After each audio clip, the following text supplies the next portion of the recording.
ಅಕ್ರಮ ಹಣ ವರ್ಗಾವಣೆ ಆರೋಪದಡಿ ಇಡಿ ದಾಖಲಿಸಿದ್ದ ಕೇಸ್ನಲ್ಲಿ ಬಂಧಿಸಲ್ಪಟ್ಟಿದ್ದ ಕಾರವಾರ ಶಾಸಕ ಸತೀಶ್ ಸೈಲ್ಗೆ ಹೈಕೋರ್ಟ್ ಜಾಮೀನು ಮಂಜೂರು ಮಾಡಿದೆ. ಅನಾರೋಗ್ಯದ ಕಾರಣಕ್ಕೆ ಚಿಕಿತ್ಸೆ ಪಡೆಯಲು ಹೈಕೋರ್ಟ್ ಜಾಮೀನು ಷರತ್ತುಬದ್ಧ ಜಾಮೀನನ್ನು ಮಂಜೂರು ಮಾಡಿದೆ. 8 ವಾರಗಳಿಗೊಮ್ಮೆ ಆರೋಗ್ಯದ ಸ್ಥಿತಿಗತಿ ಬಗ್ಗೆ ವೈದ್ಯಕೀಯ ವರದಿಯನ್ನು ಸಲ್ಲಿಸಬೇಕು.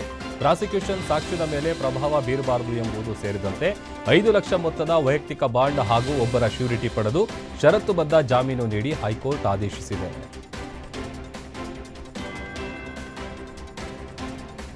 ರಾಜ್ಯದಲ್ಲಿ ಮುಖ್ಯಮಂತ್ರಿ ಬದಲಾವಣೆ ಗೊಂದಲ ವಿಚಾರದ ಕುರಿತು ದಾವಣಗೆರೆಯಲ್ಲಿ ಚನ್ನಗಿರಿ ಶಾಸಕ ಶಿವಗಂಗಾ ಬಸವರಾಜ್ ಮಾತನಾಡಿದ್ದಾರೆ.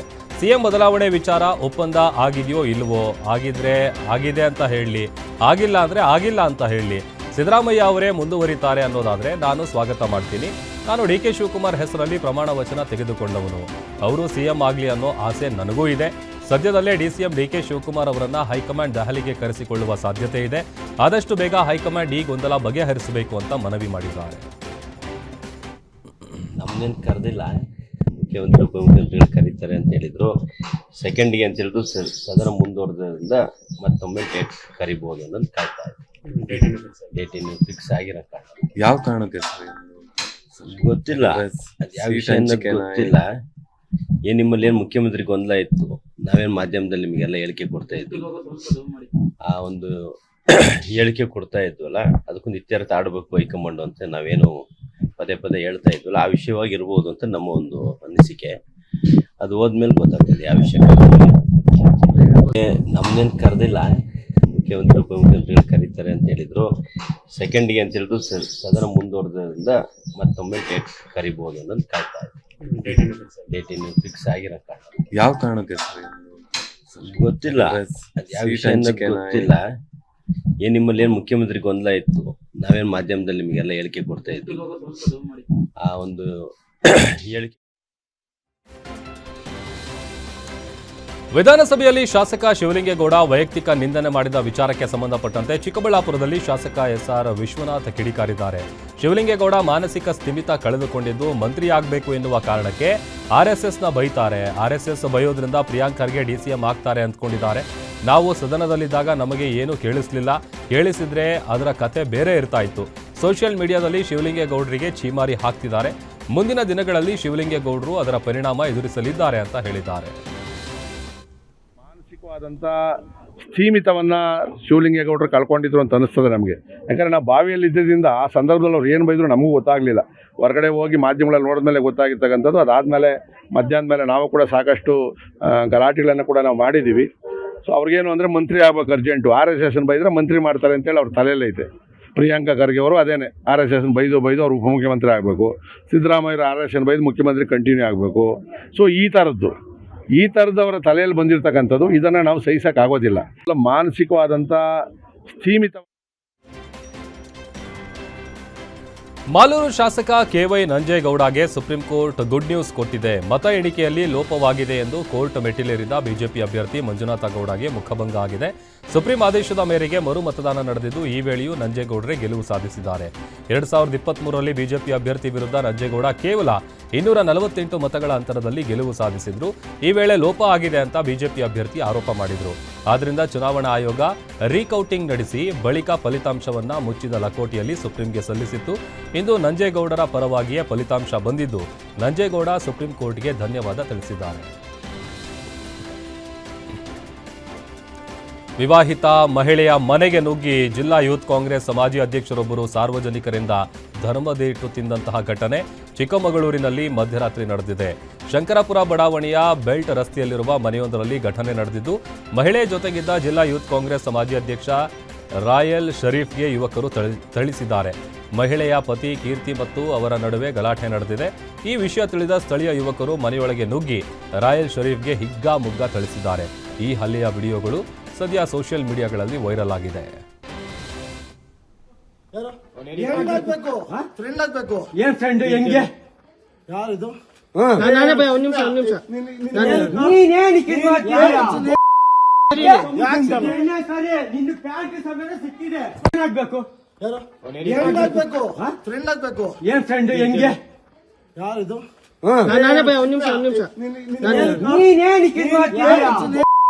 ನಿನ್ನ ಪ್ಯಾಂಟ್ ಸಮೇತ ಸಿಕ್ಕಿದೆ. ಏನ್ ಫ್ರೆಂಡ್ ಹೆಂಗೆ ಯಾರಿದು?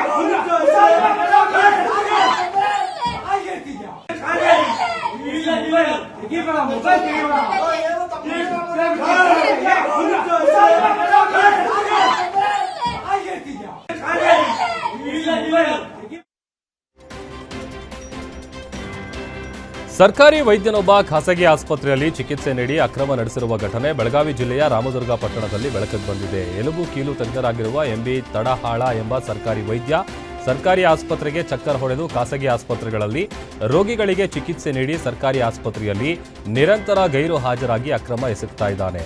ಈ ಘಟನೆ ಬಗ್ಗೆ ಜಿಲ್ಲಾಧಿಕಾರಿ ಗಮನಕ್ಕೆ ಇದ್ರೂ ಕೂಡ ಅಧಿಕಾರಿಗಳು ಕ್ರಮ ಕೈಗೊಳ್ಳುವಂತೆ ಸಾರ್ವಜನಿಕರು ಆಗ್ರಹಿಸಿದ್ದಾರೆ. ಎಷ್ಟು ಇದ್ರ ಮಾಡಿರಿ ಸರ್? ಒಳ್ಳೆ ಪಬ್ಲಿಕ್ನಾಗ ಮಾತಾಡೋದು ಬೇಡ, ಬರ್ರಿ ಸರ್ ಅಷ್ಟೇ. ಈಗ ಇದು ಪೇಷಂಟ್ ಅದಾವ ಇಲ್ಲ ನೋಡ್ಕೋರಿ ಮೊದಲು, ಆಮೇಲೆ ನಮಗೆ ಹೇಳ್ರಿ. ಈಗ ನಮಗೆ ಇಷ್ಟು ಹಿಂಗಾದ್ರೆ ನಾವು ಬಿಟ್ಬಿಡ್ತೇವೆ ಅಂದ್ರೆ ಏನು ಸರ್ ಇದು?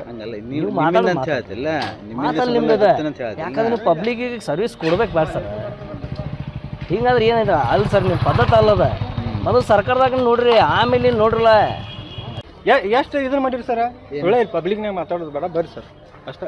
ಈಗ ಇದು ಪೇಷಂಟ್ ಅದಾವ ಇಲ್ಲ ನೋಡ್ಕೋರಿ ಮೊದಲು, ಆಮೇಲೆ ನಮಗೆ ಹೇಳ್ರಿ. ಈಗ ನಮಗೆ ಇಷ್ಟು ಹಿಂಗಾದ್ರೆ ನಾವು ಬಿಟ್ಬಿಡ್ತೇವೆ ಅಂದ್ರೆ ಏನು ಸರ್ ಇದು? ನೀವು ಮಾತಾಡೋದು ನಿಮ್ದು, ಯಾಕಂದ್ರೆ ನೀವು ಪಬ್ಲಿಕ್ಗೆ ಸರ್ವಿಸ್ ಕೊಡ್ಬೇಕು ಬೇಡ ಸರ್.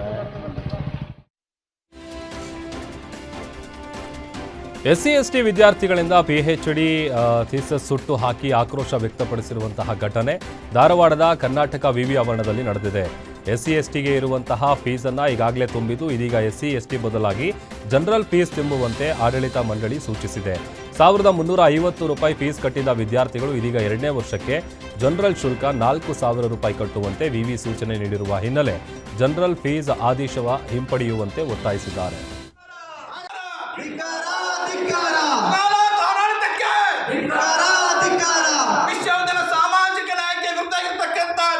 ಬಾಬಾ ಸಾಹೇಬ್ ಅಂಬೇಡ್ಕರ್ ಅವರು ಈ ವ್ಯವಸ್ಥೆಯ ವಿರುದ್ಧ ಅತ್ಯಂತ ಮನನೊಂದು ಇಡೀ ಜೀವನದಕ್ಕೂ ಅಸ್ಪೃಶ್ಯತೆ, ನೋವು ಅಭ್ಯಾಸ ಮಾಡಿದ್ರು ಕೂಡ ಹೆಚ್ಚಿನ ಫೀ ಸಲುವಾಗಿ ಒಬ್ಬ SC ST ಅವರು ಜನರಲ್ ಫೀ ಕಟ್ಟಬೇಕಂತ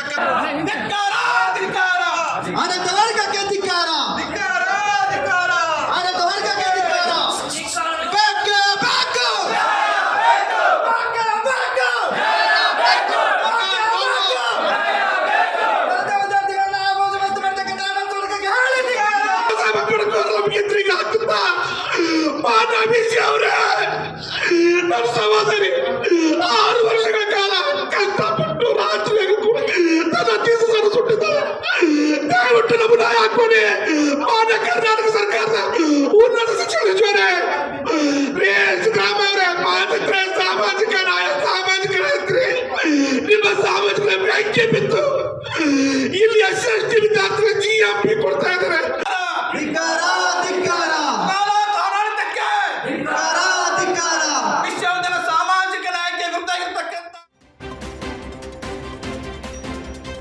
ಅಬಕಾರಿ ಸಚಿವರ ವಿರುದ್ಧ ಶಿವಮೊಗ್ಗ ಜಿಲ್ಲಾ ಬಿಜೆಪಿಯಿಂದ ಪ್ರತಿಭಟನೆ ನಡೆಸಿದರು. ಅಬಕಾರಿ ಇಲಾಖೆಯಲ್ಲಿ ಭ್ರಷ್ಟಾಚಾರ ಮಿತಿ ಮೀರಿದೆ. ಅಬಕಾರಿ ಸಚಿವ ತಿಮ್ಮಾಪುರ್ ಭ್ರಷ್ಟಾಚಾರ ಮಾಡ್ತಾ ಇದ್ದಾರೆ. ಕಾಂಗ್ರೆಸ್ ಹೆಸರಿಗೆ ತಕ್ಕಂತೆ ನಡೆದುಕೊಳ್ತಾ ಇದೆ. ಕಾಂಗ್ರೆಸ್ 3 Cಗಳಿಗೆ ಒತ್ತು ಕೊಡ್ತಾ ಇದೆ. ಕಲೆಕ್ಷನ್, ಕಮಿಷನ್ ಹಾಗೂ ಕರಪ್ಷನ್ಗೆ ಆದ್ಯತೆ ಕೊಟ್ಟಿದೆ. ಮೊನ್ನೆ ರೈಡ್ ಆದಾಗ ಮಂತ್ರಿಗಳಿಗೆ ಹಣ ಕೊಡಬೇಕು ಅಂತ ಅಧಿಕಾರಿಯೇ ಎಲ್ಲವನ್ನ ಹೇಳಿದ್ದಾರೆ. ಏರಿಯಾವಾರು ಅಮೌಂಟ್ ಫಿಕ್ಸ್ ಮಾಡಿ ಭ್ರಷ್ಟಾಚಾರ ನಡೆಸಿದ್ದಾರೆ ಅಂತ ಪ್ರತಿಭಟನೆಯಲ್ಲಿ MLC ಡಾಕ್ಟರ್ ಧನಂಜಯ್ ಸರ್ಜಿ ಕಿಡಿಕಾರಿದ್ದಾರೆ.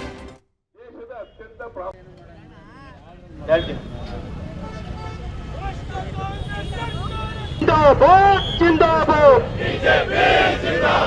ಜಿಂದಾಬಾದ್, ತೊಲಗಲಿ ತೊಲಗಲಿ ದೇಶದ್ರೋಹಿ ಕಾಂಗ್ರೆಸ್ ಸರ್ಕಾರಕ್ಕೆ. ಸಗೀರ್ ಅಹಮದ್, ನಜೀರ್ ಅಹಮದ್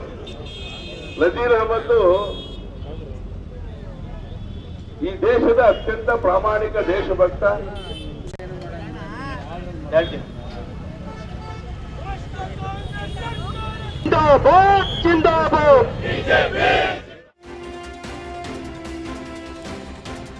ಮೈಸೂರಿನಲ್ಲಿ ಇಂದು ಲೋಕಾಯುಕ್ತ ಅಧಿಕಾರಿಗಳು ದಾಳಿ ನಡೆಸಿದ್ದು ಇಬ್ಬರು ಭ್ರಷ್ಟರಿಗೆ ಸೇರಿದ ಒಟ್ಟು 7 ಸ್ಥಳದಲ್ಲಿ ಸರ್ಚಿಂಗ್ ನಡೆಸಿದ್ದಾರೆ. ಮೈಸೂರು ಮಹಾನಗರ ಪಾಲಿಕೆ ಹಾಗೂ ಟಿ ನರಸೀಪುರ ಪುರಸಭೆ ಜೆಇ ಕೆಆರ್ ಚಂದ್ರಶೇಖರ್ ಮನೆ ಹಾಗೂ ಕಚೇರಿಯಲ್ಲಿ ದಾಳಿ ನಡೆಸಲಾಗಿದೆ. ಚಂದ್ರಶೇಖರ್ಗೆ ಸಂಬಂಧಿಸಿದ ಮೈಸೂರಿನ ವಿಜಯನಗರದ ನಿವಾಸ, ಕೆಜಿ ಕೊಪ್ಪಲು ನಿವಾಸ ಹಾಗೂ ಟಿ ನರಸೀಪುರ ಕಚೇರಿ ಸೇರಿ ಒಟ್ಟು 4 ಕಡೆ ಏಕಕಾಲದಲ್ಲಿ ದಾಳಿ ನಡೆಸಿ 60 ಲಕ್ಷ ಹಣ ಪತ್ತೆ ಹಚ್ಚಿದ್ದಾರೆ. ಚಾಮುಂಡೇಶ್ವರಿ ವಿದ್ಯುತ್ ಸರಬರಾಜು ಇಲಾಖೆ deputy electrical engineer Altaf Hussain ಜಕಾರ್ತಿಗೆ ಸೇರಿದ 2 ನಿವಾಸ ಹಾಗೂ ಕಚೇರಿಯಲ್ಲಿ ದಾಳಿ ಮಾಡಿ ದಾಖಲೆಗಳನ್ನು ವಶಕ್ಕೆ ಪಡೆದಿದ್ದಾರೆ.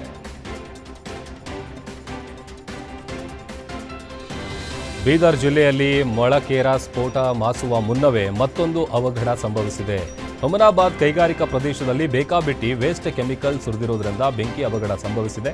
ಸ್ಥಳಕ್ಕೆ ತಹಶೀಲ್ದಾರ್, ಡಿವೈಎಸ್ಪಿ, ಪರಿಸರ ಮಾಲಿನ್ಯ ನಿಯಂತ್ರಣಾಧಿಕಾರಿಗಳಿಂದ ಪರಿಶೀಲನೆ ನಡೆಸಲಾಗಿದೆ.